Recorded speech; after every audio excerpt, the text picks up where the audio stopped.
নমস্কার বন্ধুরা, আমি ঝুমাস ক্রিয়েশনে আপনাদের সবাইকে স্বাগত। আজ আমি আপনাদের সঙ্গে শেয়ার করব চিকেন ভর্তার রেসিপি।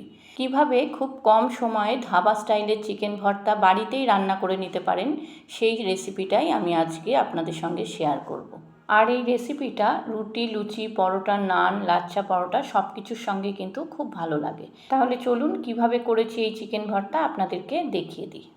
প্রথমে আমি এখানে 250 গ্রাম বোনলেস চিকেন নিয়েছি। এই বোনলেস চিকেনটাকে আমি ভালো করে ধুয়ে জল ঝরিয়ে রেখে দিয়েছি। তারপর কড়াইতে পরিমাণ মতো জল দিয়ে চিকেনগুলোকে সিদ্ধ করে নেব। চিকেনগুলো দিয়ে কড়াইটা ঢেকে দিলাম মিনিট 10 জন্য। 10 মিনিট পর ঢাকা খুলে দেখলাম চিকেনটা সিদ্ধ হয়ে গেছে। এবার আমি একটা বোলে এটা তুলে নেব। আর চিকেন স্টকটা রেখে দেব, এই রান্নাতেই কাজে লাগবে। দেখুন, সিদ্ধ চিকেনগুলোকে আমি হাত দিয়ে একদম ছোট ছোট করে ছাড়িয়ে নিলাম। আপনারা চাইলে দুটো ফর্কের সাহায্যেও এটা ছাড়িয়ে নিতে পারেন। চিকেনগুলো সব ছাড়ানো হয়ে গেছে। আর চিকেন ভর্তা করতে কী কী ইনগ্রিডিয়েন্টস লাগে দেখুন। চিকেন তো লাগছেই, তার সঙ্গে লাগছে দুটো সিদ্ধ ডিম, লাগছে পেঁয়াজ বাটা, আদা বাটা, রসুন বাটা, কাঁচা লঙ্কা বাটা, টমেটো বাটা, আর 2 চামচ টক দইয়ের মধ্যে 1 চামচ চারমগজ আর 10-12টা কাজু দিয়ে পেস্ট করে রেখেছি। আর নিয়েছি ফ্রেশ ক্রিম। তাহলে চলুন এবার রান্নাটা শুরু করা যাক। প্রথমে কড়াইতে আমি 4-5 চামচ মতো সাদা তেল দিলাম। এই রান্নাটা কিন্তু সাদা তেলেই করতে হবে। তেলটা গরম হলে আমি এতে পেঁয়াজ বাটাটা দিয়ে দিলাম। এখানে একটা বড় সাইজের পেঁয়াজ আমি পেস্ট করে নিয়েছি। পেঁয়াজটা কিছুক্ষণ নাড়াচাড়া করার পর আমি এতে দিলাম 1.5 চামচ রসুন বাটা, 1 চামচ আদা বাটা, 1 চামচ কাঁচা লঙ্কা বাটা। এবার এগুলো খুব ভালো করে পেঁয়াজের সঙ্গে কষিয়ে নিতে হবে। আমি যে কোনো চিকেন বা মাটন রান্নাতে আদার তুলনায় রসুনটা একটু বেশি দিই, তাতে টেস্টটা খুব ভালো হয়।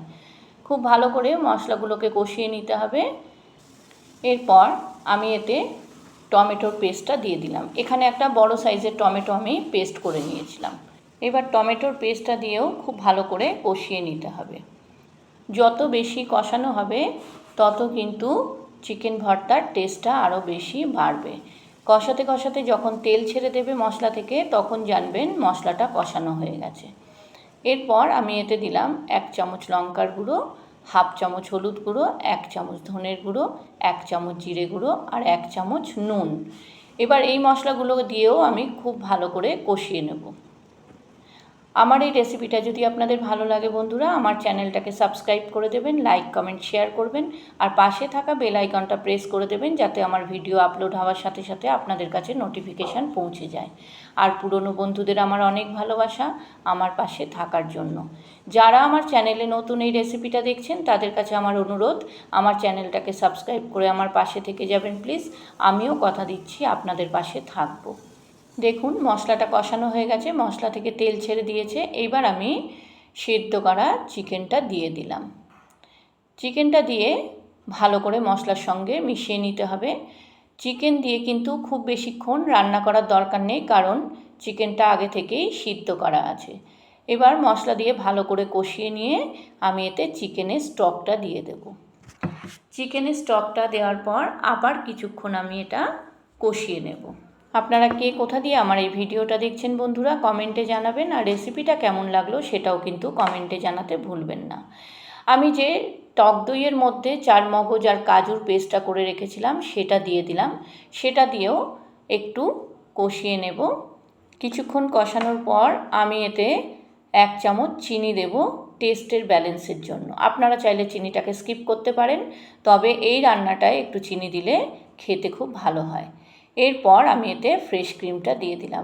ফ্রেশ ক্রিমটা দিয়ে আবার কিছুক্ষণ নেড়ে নিতে হবে। এরপর এতে দেব গরম মশলার গুঁড়ো। এখানে শাহি গরম মশলার গুঁড়ো সামান্য দিলাম।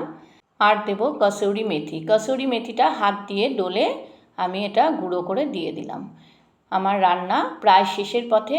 লাস্ট একটা ইনগ্রিডিয়েন্টস দিতে হবে, সেটা হচ্ছে সিদ্ধ ডিম। একটা সিদ্ধ ডিমকে আমি এইভাবে কুচিয়ে চিকেন ভর্তার মধ্যে দিয়ে দিলাম। সিদ্ধ করা ডিমটা দেওয়ার পর কিছুক্ষণ নাড়াচাড়া করে আমি এটা নামিয়ে নেব। আমার চিকেন ভর্তা রেডি। এবার একটা সার্ভিং বলে এটা সার্ভ করে নেব। এবার ওপর দিয়ে একটা সিদ্ধ ডিম 2 ভাগে ভাগ করে সাজিয়ে দিলাম আর দিলাম 1 চামচ মাখন। এই মাখনটা আপনারা কড়াইতে লাস্টে দিয়ে নেড়ে নিতে পারেন, আবার প্লেটেও এইভাবে দিয়ে দিতে পারেন। তবে মাখনটা দিলে কিন্তু খেতে খুব ভালো হয়। কি দেখে কেমন লাগছে? হয়েছে না লোভনীয়? খেতেও কিন্তু অসাধারণ হয়েছে। একদম ধাবা স্টাইলের চিকেন ভর্তা। আপনারাও এইভাবে বানিয়ে নিন বাড়িতে, আপনাদেরও ভালো লাগবে।